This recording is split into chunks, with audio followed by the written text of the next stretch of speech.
Welcome, thanks for being here. I met the practice of fragrance layering for the first time about 8 months ago on Kayali's website. And this is Kayali Fleur Majesty Rose Royale 31. Kayali is Mona Katan's house. It was founded in 2018, and the 31 in the name is the number of formulation rounds it took to land the juice. The fragrance was launched in 2025, and it is a very loud, jammy rose, and it has a violet underneath that plays hide and seek, and it has a praline note in the DryDown that is so sticky that you can feel it crusting on your teeth. I was on Kayali's brand page looking, and I can't remember what I was looking for, but the very first sentence on that brand page read, "Kayali is inspired by the rich heritage of the Middle East and its ritual of layering fragrances to develop your own signature scent." I, a person trained by the Western Canon, I read that and I thought, this is a marketing gimmick to get me to buy 2 bottles. And then I read it again, and something in the back of my head said, no, this is from somewhere else. So it wasn't a marketing trick. Layering is a ritual in italics on a brand page on the internet, where people quoting the fragrance layering tradition without naming it had finally named it. I tried layering the first time with these 2. Yum Pistachio and Fleur Majesty Rose Royale. And I gotta admit that the combination was sweet atomic. Technically speaking, it was like taking up residence in Willy Wonka's nutty candy factory. My Uber driver sweetly asked me to roll down the window, and my Pilates instructor, when I arrived, sniffed and said, something's changed. Well, what had changed was me. I was the better part of a millennium behind a perfumery tradition that my own Western fragrance tradition had been quoting without naming.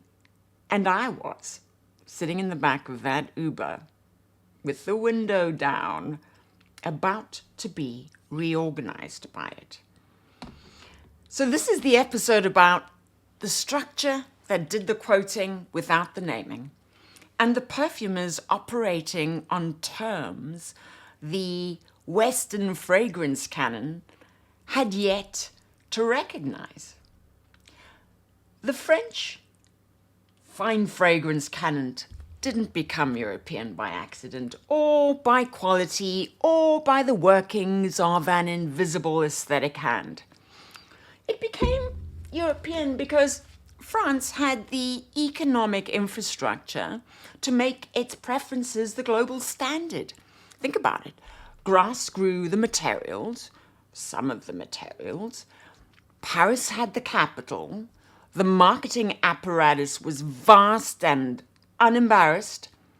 European elegance of the French variety became the aspiration that fine fragrance sold globally for hundreds of years with a remarkable consistency of accent. The materials that enabled the French ascent, the vetiver from Haiti, the jasmine from Egypt, the oud from Southeast Asia, the tuberose from India, all those fantastic ingredients, they weren't European. They were from everywhere except France. They became French by the conventional procedure, I guess. They were purchased and processed and bottled inside a French aesthetic, marketed, under a French house name, and the geography of origin disappeared into the geography of prestige, which is really a polite way of saying that it was charged for the journey. So what's happening now, unevenly with audible resistance, is that people traditionally excluded from the canon are building their own houses. Kayali did the rudest possible thing to the French fine fragrance structure that left it out. It succeeded within it. When I wear Fleur Majesty Rose Royale 31, the rose arrives first. It is loud and it is jammy, and the violet plays hide and seek with the rose, and it has a praline edge that is so sticky sweet that sometimes I can feel it in my teeth. Kayali is explicitly, unapologetically rooted in a fragrance culture the French fragrance industry had spent decades extracting from, packaging the lot as exotic luxury and forgetting, with great consistency, to mention the people the aesthetic actually belonged to. Kayali inverted the procedure, put the cultural argument on its own brand, in writing, in italics, and then translated the bottle through something a Sephora customer would actually try. Then there is Vanilla 28. This is Gabriella Cellario working out of Firmenich 2018. The 28 is like the 31 on Fleur Majesty, the number of formulation rounds it took to land this very beautifully colored juice. The iteration counts are part of the name of the fragrance, which is a small, deliberate, very Sephora-coded move that the French canon has spent 120 years pointedly not making. And that's because the French fine fragrance canon was a magic show. Kayali is a workshop. The bottle's not embarrassed by being honest about how many tries it took. So for me, I use Vanilla 28 on the days I can't be trusted to dress myself. Oof. It opens and it is so boozy and so warm.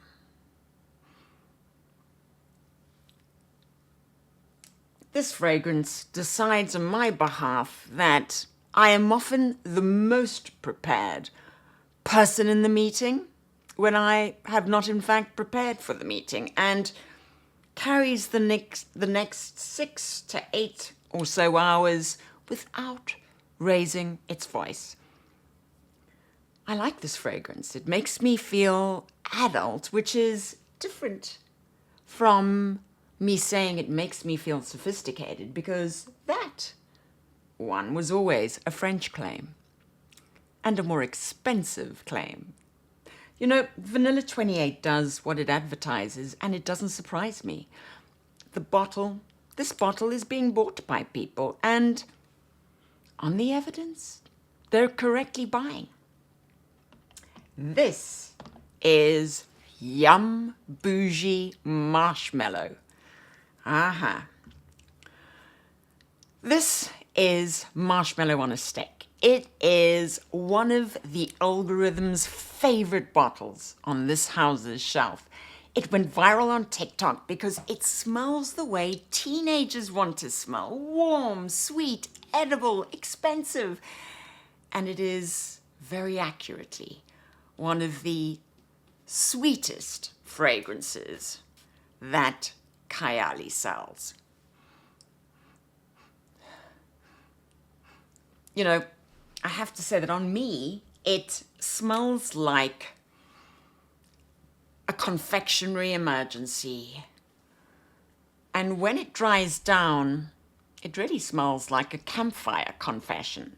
I've worn it to dinner, and I've watched the stranger I was sitting next to try to identify what I was wearing without admitting to doing that.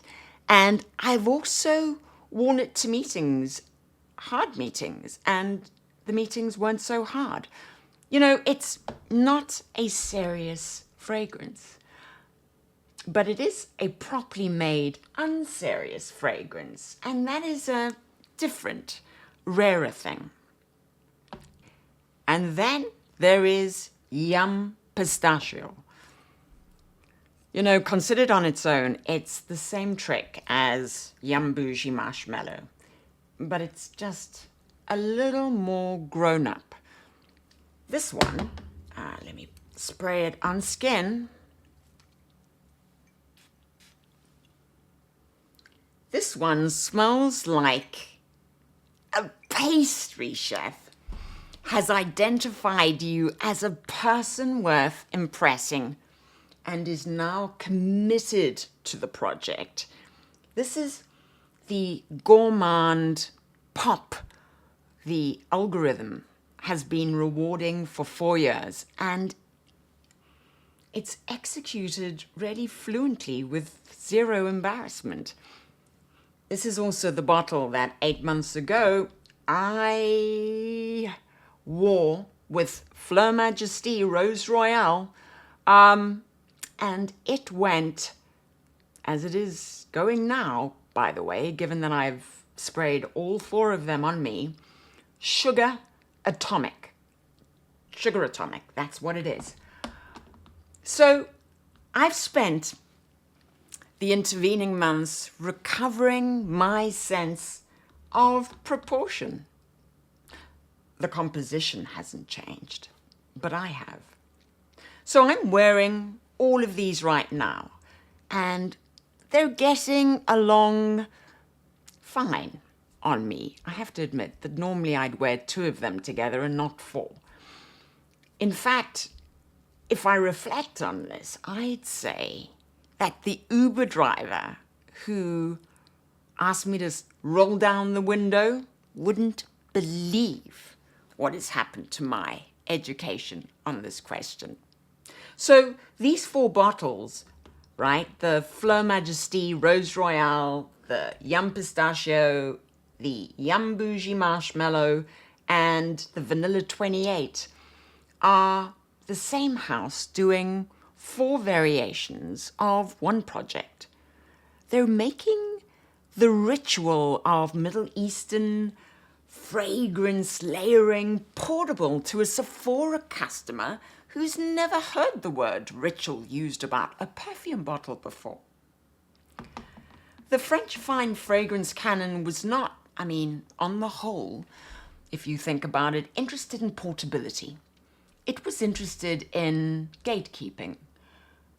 And when the Western tradition does try a multi-use bottle, and think about Mugler Alien next to Amen, Chanel No. 5 next to, Les Exclusifs, the house builds an architecture of velvet ropes around the categories, separate shelves, separate price points, separate magazines doing the press, so that the audience is not confused about the existence of the other. Kayali doesn't bother. Kayali puts the 4 bottles on the same shelf in the same line with the same logo and lets the teenager buy whichever one she happens to want this afternoon, and it tells her on the website that the ritual is to wear them together The cultural argument is in the product strategy. It's not stacked on top of it. Kayali translated the ritual through the only language Sephora knows how to sell. So this is Maya Njie. She's Swedish-born and she has a Gambian heritage from her father, and she works out of London. Maya, who is self-taught, wanted to recreate the smell of her Gambian grandfather. And let me actually not smell, and whether or not I can smell, of course, at this point is a different story altogether. But she wanted to create a fragrance that smelled like her Gambian grandfather. And Tobak really, for me, smells like a small library with a very beautifully upholstered leather chair and a window with a view of wide open plains. It's warm and it's soft, and it really isn't loud or scratchy. It's leathery in the suede kind of way that leather is beautiful sometimes. This fragrance is not a Swedish fragrance or a Gambian fragrance. It's both and neither. I've worn Tobak to difficult conversations and watched the conversation become easier. Magical stuff. And I've also worn it to a long lunch with a person who doesn't speak very much, and the person spoke. So this is a fragrance that's really very understated, and it doesn't need to shout to be present. This fragrance has been getting great reviews for as long as it's been on sale, and the fact that you may not have read it is the very structural point of this episode. Amouage is the third example. The house was famously founded in Oman in 1983 around fragrances commissioned by the Sultan Qaboos to present Omani perfumery at the highest possible level to a Western audience that had been treating the Omani tradition as either an exotic resource or an imitation of itself for the better part of a millennium. 43 years on, Amouage is in every single serious fragrance shop in Europe and the US. This is Interlude Man, Pierre Negrin, 2012. Look, I'm going to spray it on skin here. I've got to say that it's very powerful, this fragrance, and so I have no doubt it will dominate all of the Kayali and Tobak on me. This fragrance is very surprising. It has oregano and pepper at the top, and for me, it smells like Little Italy meets a Gothic cathedral. The DryDown goes ambery and smoky, and if you can believe it, it manages to get louder the longer you wear it. Honestly, this is one of the most uncompromising fragrances in mass niche distribution. This fragrance doesn't soften itself for a Western nose, and it doesn't, adjust its sillage to fit a Western office. It doesn't even offer the courtesy of an easy entry point. This bottle, on the shelf at Nordstrom, next to whatever Tom Ford puts out this season, is saying, in the clearest terms a bottle can, this is what we make. This is how it smells, and you're welcome to wear it or not. I like to wear it. This is Imitation Woman, Quentin Biche, 2018. The name is the argument. The Western press has been calling Arab perfumery an imitation of European fragrance for the better part of 2 centuries, despite the fact that the Arab tradition predates European perfumery by the better part of the millennium. So Amouage took the slur and put it on a bottle, not as a defensive gesture, not as a flex. Imitation, the bottle says, in the typeface of a high-end Western label. But this time, it's your imitation. It's not our imitation. You know, this is a very interesting fragrance, and you really should get your nose on it, because to me, it smells like a fragrance counter-system at Bergdorf's in the 60s, who's just heard a juicy piece of gossip and is mentally reorganizing everything around this. It is delicious. 10 years ago, the gestures these bottles are making really wouldn't have reached anybody. The audience that understood why an Omani house naming a bottle Imitation is a political act, the audience for fragrance where the point needed making at all barely existed in public. The critical infrastructure was elsewhere, looking in a different direction, holding a French dictionary. But that audience exists now. You know, Amouage has it and has had it since '83, and it's still on every shelf where it counts.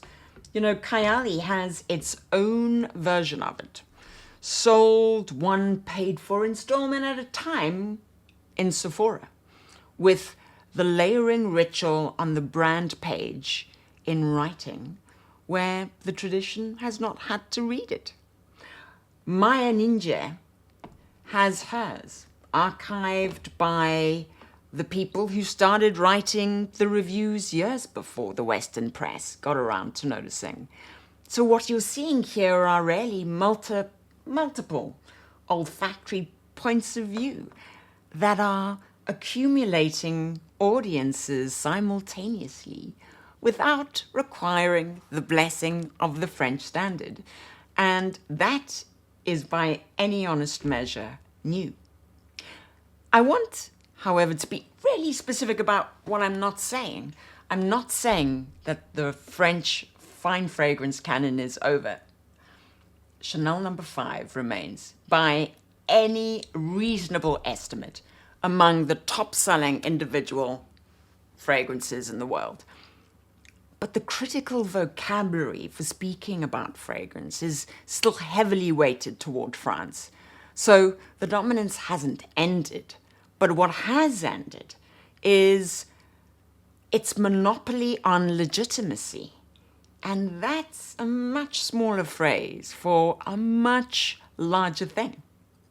For most of the 20th century, there was one answer to the question of what serious fragrance looked like and where it was permitted to come from. And now there's more than one answer. Several of them, in fact, are arriving in the voices of traditions that spent hundreds of years being filed under ingredients. I learned my Western fragrance canon from people who did not know what to do with layered fragrance and who wouldn't have known what to do with a bottle called Imitation either. I am still fluently using that canon. The vocabulary, the categories, the pinned fact reflexes, and the canon hasn't undone itself by being named. But what undid itself quietly on a Kayali brand page on the website is the part of me that mistook the French fine fragrance canon as the thing, instead of merely an opinion the French fine fragrance canon had taken about itself. The French fine fragrance canon had been in the room, and the room had been the building, and the building, it turns out, has neighbors.